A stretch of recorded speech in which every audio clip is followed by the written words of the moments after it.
अस्सलाम वालेकुम। मेरा नाम किरण है और मैं क्लिनिकल साइकोलॉजिस्ट हूँ। आज मैं बात करूँगी पर्सनल स्पेस के बारे में। हमें बचपन से पर्सनल स्पेस के बारे में कभी बताया ही नहीं जाता। हालांकि पर्सनल स्पेस और डिस्टेंस ऐसी चीज़ें हैं जिनका इल्म होना हमारी बुनियादी ज़रूरत में शामिल है।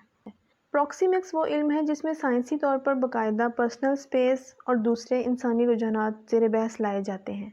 प्रॉक्सिमिक्स ये बताता है कि पर्सनल स्पेस वो एरिया है जो कोई भी इंसान ज़हनी तौर पर अपने आसपास की जगह को समझता है।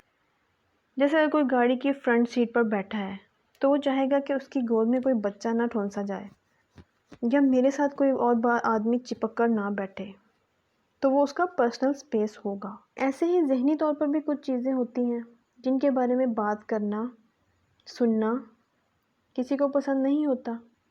वो कुछ भी हो सकती हैं। अमूमन किसी से बहुत ज़ाती सवालात करना भी पर्सनल स्पेस वाली बात होती है। जैसा कि हमारे यहाँ पूछते हैं, आपकी शादी हो गई, आपके कितने बच्चे हैं, आपके हस्बैंड क्या करते हैं। तो ये ऐसे बहुत से सवालात पर्सनल स्पेस तोड़ने वाले रॉकेट कहलाए जाते हैं।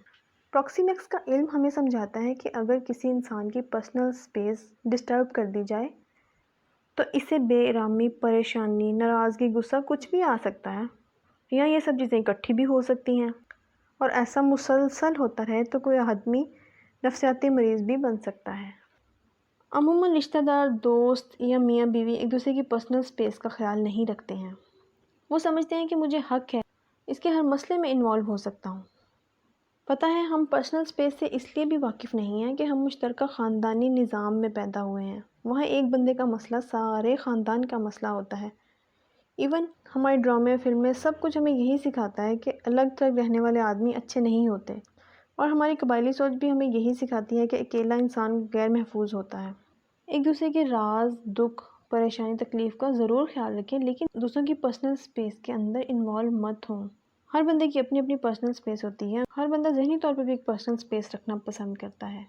एक ही घर में बहुत सारे फ़र्द का रहना भी पर्सनल स्पेस को डिस्टर्ब करता है। हिफाजत के ख्याल से हम लोगों ने इकट्ठे रहना तो शुरू कर दिया है, लेकिन एक दूसरे की पर्सनल स्पेस को डिस्टर्ब कर दिया है। सो हमें अपने बच्चों को पर्सनल स्पेस के बारे में ज़रूर सिखाना चाहिए। अपने बच्चों को ये ज़रूर सिखाएं कि दूसरों की पर्सनल स्पेस होती है। इवन अपने पेरेंट्स के रूम में जाने के लिए भी उनको डोर नॉक करके जाना चाहिए। अजनबियों से भी एक फ़ासला रखना चाहिए। ये सब हमें उन्हें बचपन से सिखाना चाहिए। अदब आदाब के दायरे में रहते हुए अपनी पर्सनल स्पेस कैसे कायम रखनी है, बच्चों को इसकी तरबियत देना आजकल के दौर के लिए बहुत ज़रूरी है। होप सो आपको ये वीडियो अच्छी लगी होगी। अल्लाह हाफिज़।